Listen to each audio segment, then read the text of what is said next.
Welcome students to Sri Swaminarayan Polytechnic YouTube channel, and you are watching the video lecture of Construction Quality Control and Monitoring, CQCM. Basically it is a 6th semester subject of Civil Engineering. तो आज हम लोग बात करने वाले हैं quality of construction material, specifically quality of BRICS के बारे में। वैसे हम लास्ट लेक्चर में क्वालिटी ऑफ कंस्ट्रक्शन मटेरियल में काफ़ी कुछ हमने देख लिया था। साथ साथ में हमने जो पहली मटेरियल था कंस्ट्रक्शन का, जो मोस्ट यूज मटेरियल है, जो मैंने लास्ट लेक्चर में आपको बताया था, सीमेंट, उसके बारे में पढ़ा था हमने, राइट। यहाँ से आप देख सकते हो फैक्टर अफेक्टिंग वगैरह हम लोगों ने लास्ट लेक्चर में देख लिया था। साथ साथ में सीमेंट और उसके जो टेस्टिंग्स थे वो हमने देखे थे, ठीक है। जितने भी टेस्टिंग्स हमारे आए हैं सीमेंट के ऊपर, हम जो टेस्ट परफॉर्म करते हैं, साथ साथ में उसके जो रीडिंग्स आते हैं और उसके ऊपर से हम लोग उसको जो डिनोशन देते हैं, वो सब हमने लास्ट लेक्चर में देख लिया। तो लास्ट लेक्चर के ऊपर मैंने आपको बताया था कि आज हम लोग जो टॉपिक कवर करने वाले हैं वो है आपका क्वालिटी ऑफ ब्रिक्स, ठीक है। तो चलिए स्टार्ट करते हैं। तो यहाँ पर बात हो रही है क्वालिटी ऑफ ब्रिक्स की। क्वालिटी ऑफ ब्रिक्स के अंदर मैं आपको बता दूँ कि ब्रिक्स है जनरली वो कहाँ पे यूज़ होती है। वैसे आपको पता है कि it is the second most material use in the construction, right. जैसे सीमेंट यूज़ होता है वैसे ही ब्रिक का भी काफ़ी योगदान है हमारे कंस्ट्रक्शन के अंदर। साथ साथ में जो हमारी ब्रिक्स है वो किस मटेरियल से बनती है, ठीक है। अगर मटेरियल की बात करूँ मैं यहाँ पे, तो सिंपल यहाँ पे जो ब्रिक्स है वो क्ले सॉइल की बनती है, क्ले की बनती है, या फिर तो फ्लाई एश मटेरियल से बनती है, ठीक है। यहाँ पे 3 मटेरियल है आपके सामने, क्ले सॉइल, या फिर तो क्ले, या फिर फ्लाई एश, ठीक है। फ्लाई एश मतलब सिंपल फ्लाई एश से नहीं होता, फ्लाई एश मिक्सचर आप बोल सकते हो उसको, ठीक है। फ्लाई एश मिक्सचर से बनती है। दूसरी चीज़, उसका यूजेस क्या है, आप लोग कहाँ पे उसको यूज़ करोगे। ब्रिक के यूजेस की मैं बात करूँ तो कोई भी construction load bearing structure walls हो गए, ठीक है, लिख देते हैं पहले। लोड बेयरिंग वॉल्स है, या फिर पार्टीशन वॉल है, या फिर फ्लोरिंग है,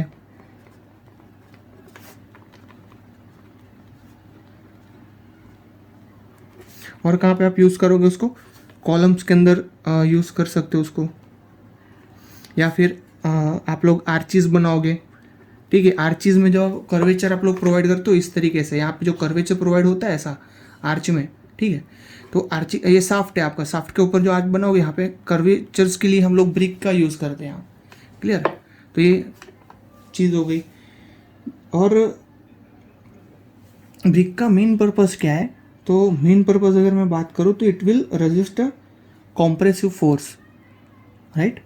टेंशन में तो ब्रिक कोई काम नहीं आने वाली, बहुत ही नेग्लिजिबल अमाउंट होगी, ठीक है। तो जनरली ब्रिक हमारी क्या रेजिस्ट करेगी, ब्रिक की मैं बात कर रहा हूँ यहाँ पे, तो ब्रिक विल रेजिस्ट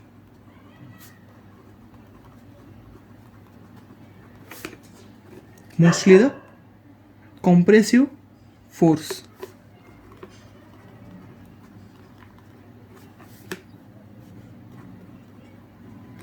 ये खास आपको याद रखना है, यहाँ पे ब्रिक क्या रेजिस्ट कर रही है, तो कॉम्प्रेसिव फोर्स ऑफ स्ट्रक्चर, ठीक है।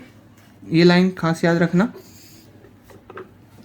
नाउ मैं बात करूँ test of for quality of bricks की, तो कौन से टेस्ट यहाँ पे परफॉर्म होते हैं हमारे ब्रिक की क्वालिटी डिनोट करने के लिए। टॉपिक लगा देते हैं यहाँ पे दूसरा, test for quality of BRICS.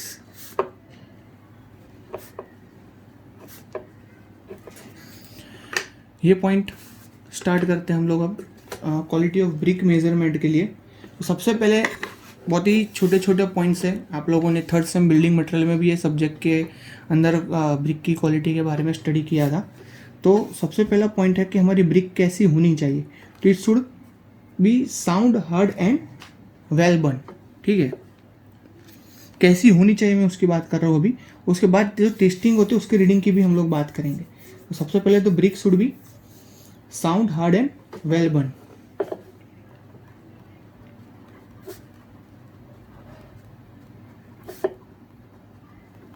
सबसे पहला पॉइंट हमारा ये माइंड में आएगा।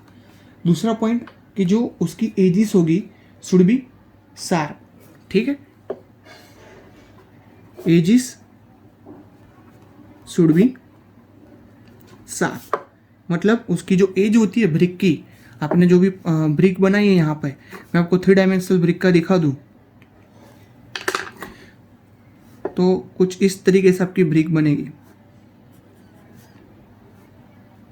राइट।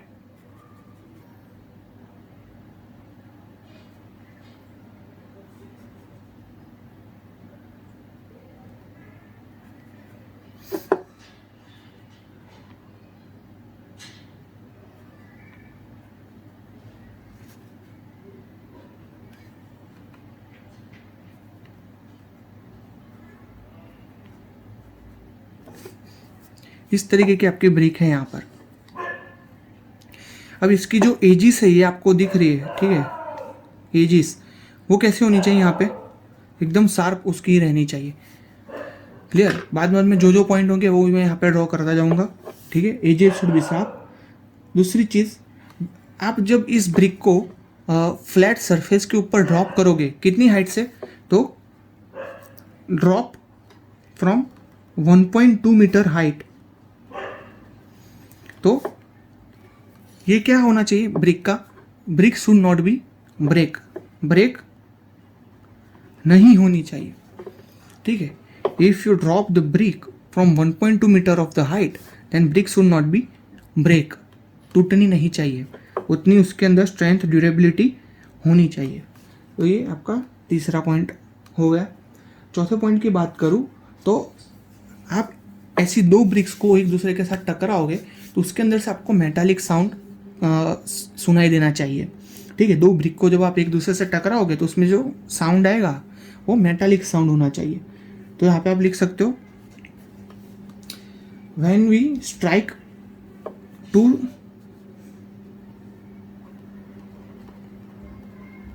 ब्रिक्स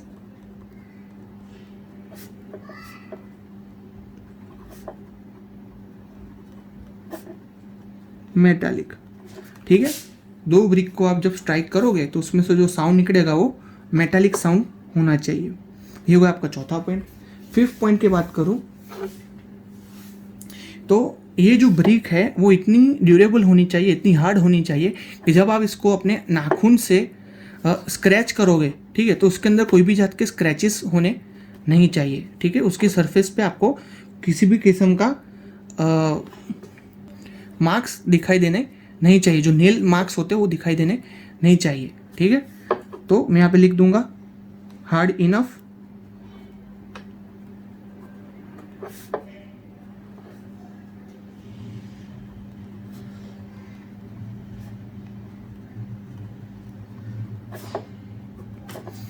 ठीक है। इस तरीके से मैंने लिखा है यहाँ पे, हार्ड इनफ इतनी होनी चाहिए कि उसके अंदर नेल के जो स्क्रैच मार्क है वो हमें दिखाई देने नहीं चाहिए, क्लियर। तीसरा 6 पॉइंट की मैं बात करूँ तो जो हमारी ब्रिक है उसका जो टेक्सचर है, ठीक है, वो कैसा होना चाहिए, तो यूनिफॉर्म एंड कॉम्पैक्ट टेक्सचर, जो आपको यहाँ पे लुक है उसका टेक्सचर जो दिख रहा है जब आप सरफेस के ऊपर देखोगे तो कैसा होना चाहिए, यूनिफॉर्म और कॉम्पैक्ट होना चाहिए, मतलब खरबचड़ा एकदम और बहुत सारे वॉइड्स ऐसा सब नहीं होना चाहिए, एकदम फ्लैट सरफेस होनी चाहिए, यूनिफॉर्म उसका कलर होना चाहिए और कॉम्पैक्ट उसका लुक होना चाहिए, ठीक है। तो यहाँ पे टेक्सचर की बात कर रहा हूँ मैं, texture should be compact and uniform, clear. 7th point यहाँ पे, every brick should have a frog on the one side, ठीक है, it should have a frog,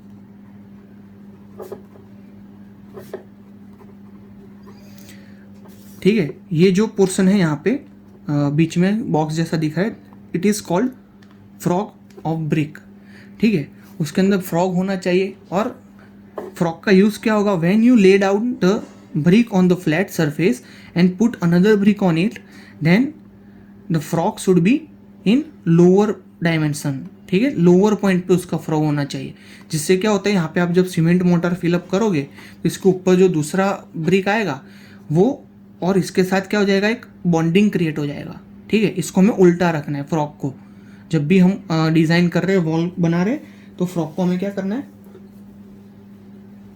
जो उसके साथ दूसरी जो बेड है, ठीक है, आपके जो दूसरा बेड है उसके साथ जो हमारा फ्रॉग है वो अपवर्ड डायरेक्शन में पॉइंटिंग उसका होना चाहिए। तो वो क्या करेगा, दो जो सरफेस है उसके बीच में बॉन्डिंग का काम करने वाला है। क्लियर? मतलब कि ये आपकी एक फ्लैट सरफेस है, ठीक है,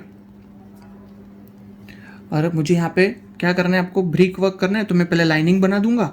लाइनिंग बनाने के बाद ब्रिक यहाँ पे अरेंज करूँगा। ठीक है, यहाँ पे दूसरी कोई ब्रिक आएगी, यहाँ पे और ब्रिक होगी, और इसके ऊपर जो मैं ब्रिक रखूँगा तो वो भी मैं अपर डायरेक्शन में रखूँगा उसका। ये ऊपर है ना, इस डायरेक्शन में हमें रखना है। क्लियर? नाउ मैं साइज़ की बात करूँ, साइज ऑफ ब्रिक, ठीक है, तो ये पॉइंट आप खास ध्यान में रखना। ठीक है, size of brick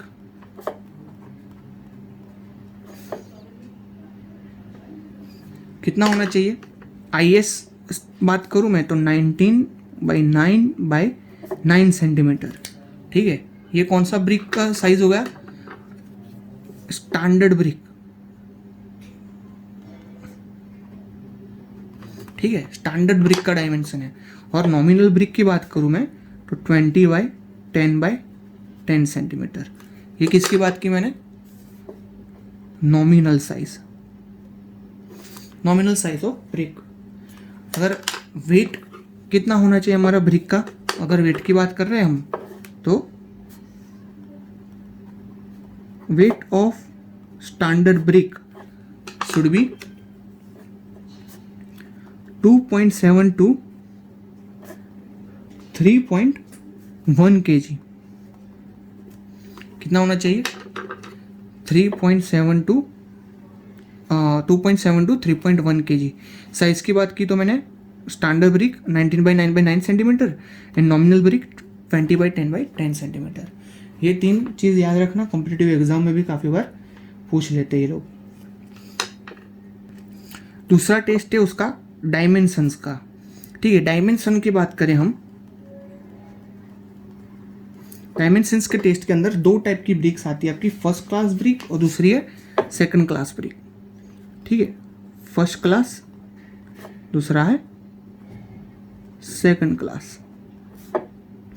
first class brick और सेकंड क्लास ब्रिक में बात करें हम लोग, तो सबसे पहले हम लोग क्या करेंगे कि डायमेंशन के लिए हमें एक फ्लैट सरफेस कलेक्ट करनी है। फ्लैट सरफेस के ऊपर एक सीध में, एक लाइन में हमें क्या करना है, 20 ब्रिक्स को अरेंज करना है। ऐसी कितनी ब्रिक्स को, 20 ब्रिक्स को अरेंज करना है। वो 20 ब्रिक्स को हम लोग सरफेसिंग में रख देंगे। फर्स्ट क्लास ब्रिक और सेकंड क्लास ब्रिक में हमने क्या किया, 20 ब्रिक्स को अरेंज कर दिया। उसके बाद हम लोग कम्युलेटिव उसका जो डायमेंशन है वो मेजर अप करेंगे। ठीक है, कम्युलेटिव मतलब एक साथ सबका डायमेंशन हमें मेजर करना है। ठीक है, ऐसा नहीं कि एक ब्रिक रख दिया और उसका डायमेंशन जो आया वही सही है, मतलब हर एक ब्रिक को साथ में रखने के बाद उसका जो डायमेंशन है वो कितना आना चाहिए। फर्स्ट क्लास ब्रिक की मैं बात करूँ तो उसके जो लेंथ का डायमेंशन है वो है आपका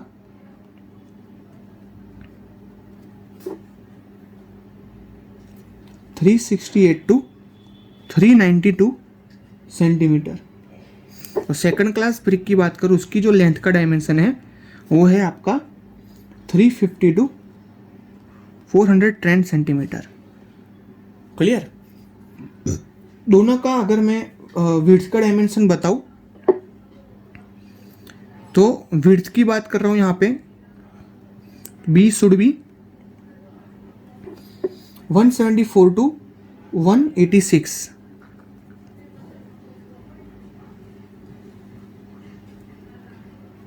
और यहाँ पे उसकी विड्थ है 165 to 195 सेंटीमीटर। क्लियर? ये सेंटीमीटर में उसकी वैल्यू है, ये उसकी लेंथ है, ये उसकी विड्थ है, और जो हाइट है वो हाइट भी यहाँ पर सेम रहेगा। ठीक है, हाइट और विड्थ दोनों 174/168 और यहाँ पे 165 to 195 सेंटीमीटर जितना रहेगा। अगर वाटर एब्जॉर्प्शन कैपेसिटी की बात करूँ मैं यहाँ पर,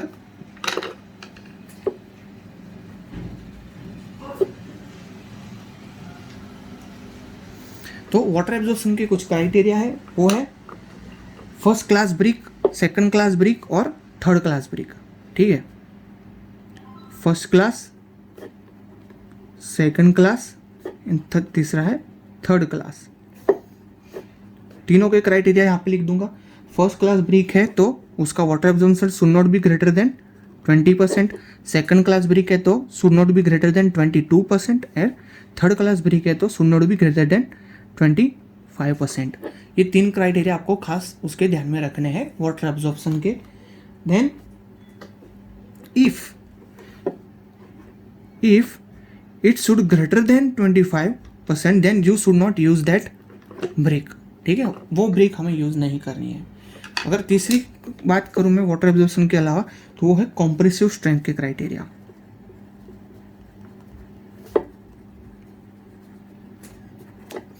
कॉम्प्रेसिव स्ट्रेंथ की बात करें हम लोग तो उसमें भी 2 पार्ट पड़ेंगे उसके।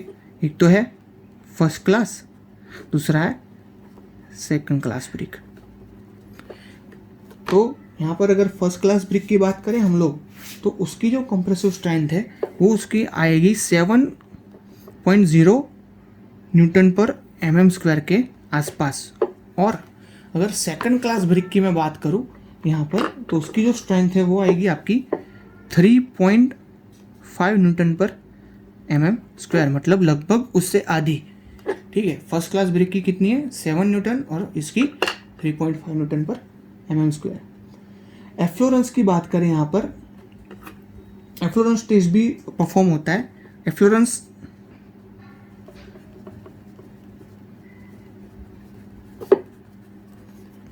क्या मेजर करते हैं हम लोग एफ्लोरेंस टेस्ट से, तो अल्कली कंटेंट, ठीक है, ये खास याद रखना।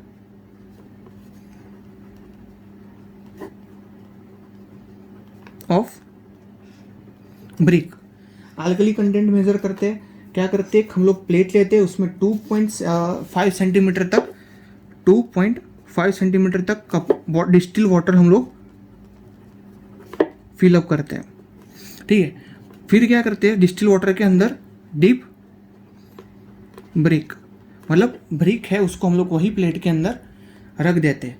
उसके बाद हम करते हैं कि उसको 20 to 30 डिग्री टेम्परेचर के ऊपर हम लोग उसको रहने देते हैं। कितने टेम्परेचर पे, 20 to 30 डिग्री टेम्परेचर पर। कब तक रहने देना है, जब तक उसकी जो ब्रिक है उसमें से वाटर एब्जॉर्ब ना हो जाए, इवापोरेट ना हो जाए, ठीक है। इवापोरेट हो जाने के बाद आपको देखना है it should have remarks of salt, ठीक है, रिमार्क्स ऑफ सॉल्ट। उसके ऊपर आपको सॉल्ट दिख रही है कि नहीं, वो चेक करना है। अगर आपको प्रिसिपिटेबल डिपॉजिट दिखाई दे तो नील एफ्लोरेंस है। अगर 10% एरिया कवर हो रहा है with thin deposit of salt, then slightly efflorescence है, ठीक है। नो एफ्लोरेंस मैं आपको लिख देता हूँ टेबल यहाँ पे।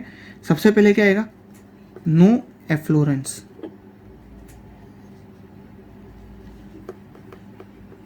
उसके बाद आएगा आपका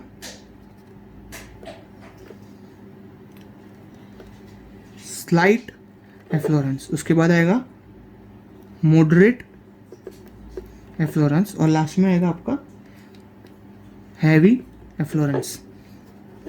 तीनों की, चारों की वैल्यू में लिखवा देता हूँ आपको।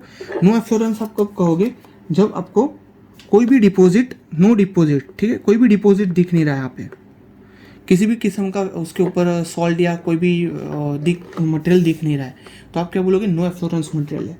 अगर 10% एरिया आपका कवर हो रहा है ब्रिक का, 10% एरिया कवर, तो आप क्या बोलोगे, स्लाइटली एफ्लोरेंस। अगर 50% जितना एरिया आपका कवर हो रहा है विथ डिपॉजिट ऑफ सॉल्ट,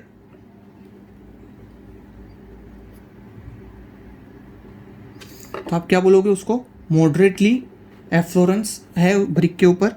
और अगर आपका 50% एरिया कवर हो रहा है सॉल्ट के साथ विथ फ्लैकिंग ऑफ सरफेस, ठीक है, फ्लैकिंग भी आपको सरफेस के अंदर दिख रही है थोड़ी बहुत।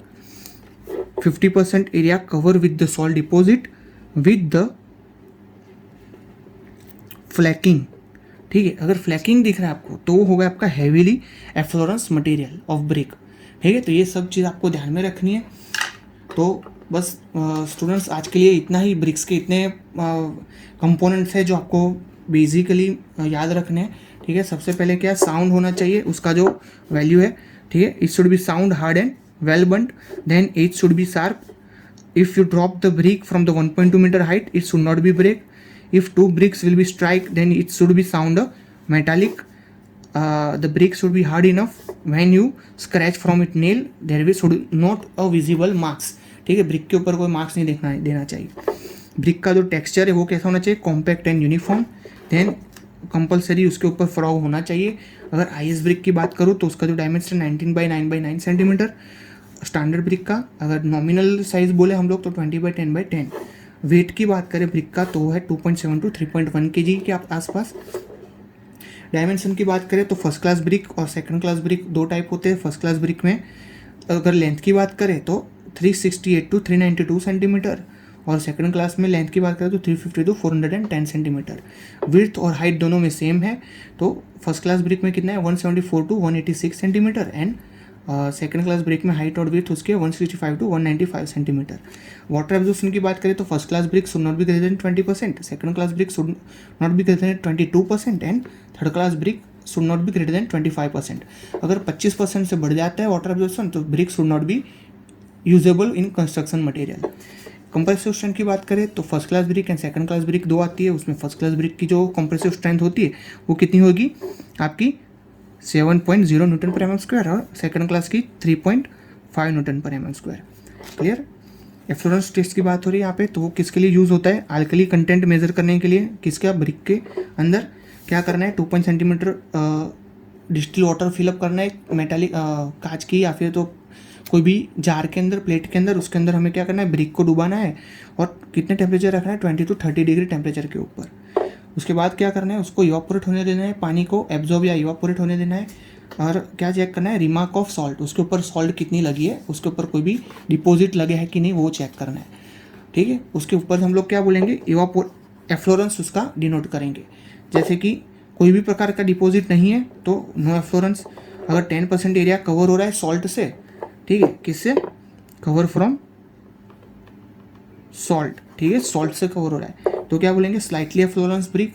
अगर 50% एरिया कवर हो रहा है without any फ्लैंकीनेस, then moderately efflorescence. और अगर 50% जितना एरिया कवर हो रहा है विथ फ्लैंकिंग, ठीक है, तो हैवीली एफ्लोरेंस ब्रिक हम लोग बोलेंगे। तो ये था दोस्तों आज का आपका ब्रिक के रिगार्डिंग पूरा टॉपिक। ठीक है, I hope you can get it the point. अगर क्वालिटी की बात करें तो क्वालिटी ऑफ ब्रिक हम इस हिसाब से निर्धारित करेंगे। So thank you for watching the video. मिलते हैं नेक्स्ट लेक्चर में नए टॉपिक के साथ, नए मटेरियल के साथ। तब तक के लिए टेक केयर ऑफ योरसेल्फ।